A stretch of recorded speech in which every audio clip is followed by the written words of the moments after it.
नमस्कार दोस्तों, स्वागत है आपका हमारे YouTube channel Shri Krishna TV में। शकुनी का दुर्योधन के जीवन पर प्रभाव महाभारत का एक अति महत्वपूर्ण और रहस्यमय पात्र है। ये कहानी बहुत गहरी और रोचक है, जो न सिर्फ महाभारत के ज्ञान को समझने में मदद करती है, बल्कि मानव चरित्र और मनोविज्ञान को भी समझने का एक माध्यम है। आइए इस कठिन प्रसंग को शब्दों में विस्तृत रूप से समझें। शकुनी का परिचय। शकुनी गांधार देश के राजा सुबाला के पुत्र थे।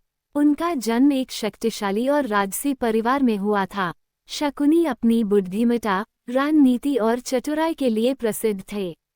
उनका मुख्य उद्देश्य अपने परिवार का बदला लेना था, जिसके लिए उन्होंने दुर्योधन को अपना शिकार बनाया। शकुनी के जीवन का उद्घाटन। शकुनी का परिवार कुरु वंश के संपर्क में तब आया जब हस्तिनापुर के राजा धृतराष्ट्र ने गांधार राजकुमारी गांधारी से विवाह किया।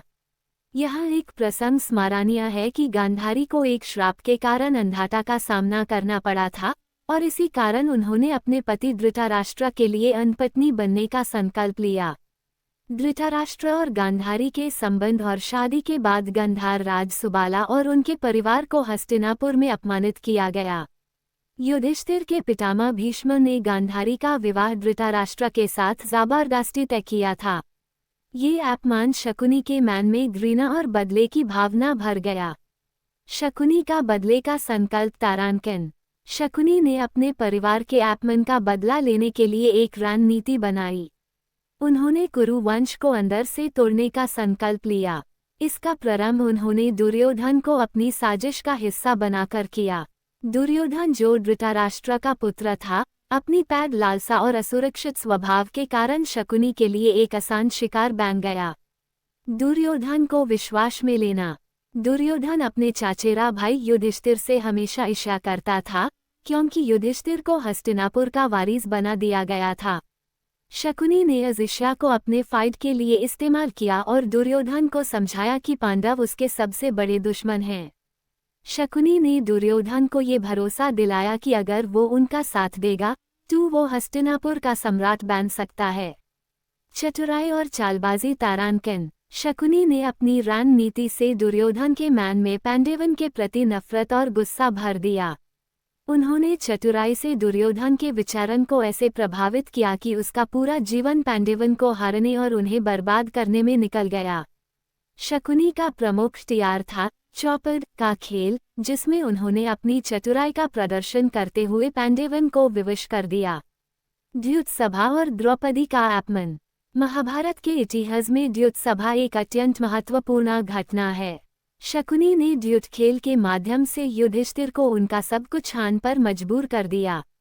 इस खेल में शकुनी ने अपनी चालबाजी से दुर्योधन और पांडवों के बीच दरार पैदा कर दी। द्यूत सभा में सबसे भयानक घटना तब घटी जब द्रौपदी का चयहरण करने का प्रयास किया गया। ये शकुनी की रणनीति थी जो हस्तिनापुर को बर्बादी की ओर ले गई। दुर्योधन का पूरा वर्चस्व तारांकन। शकुनी ने दुर्योधन को ये समझाया कि उसका वर्चस्व तभी स्थापित होगा जब पांडवों को पूरा खात्मा कर दिया जाए। दुर्योधन ने शकुनी के इस विचार को अपनाया और महाभारत का युद्ध तय हो गया। शकुनी और महाभारत का अंतिम युद्ध। महाभारत के अंत में शकुनी के रणनीति और दुर्योधन की अहंकारता के कारण कौरव वंश का पूरा नाश हो गया। पांडवों ने महाभारत के युद्ध में विजय प्राप्त की, लेकिन शकुनी अपने बदले के उद्देश्य में सफल रहा, क्योंकि उसने अपने शत्रु कुरु वंश को नष्ट कर दिया। शकुनी की सीख। शकुनी का जीवन एक सीख देता है कि चतुराई और रणनीति का गलत उपयोग हमेशा नाश का कारण बनता है।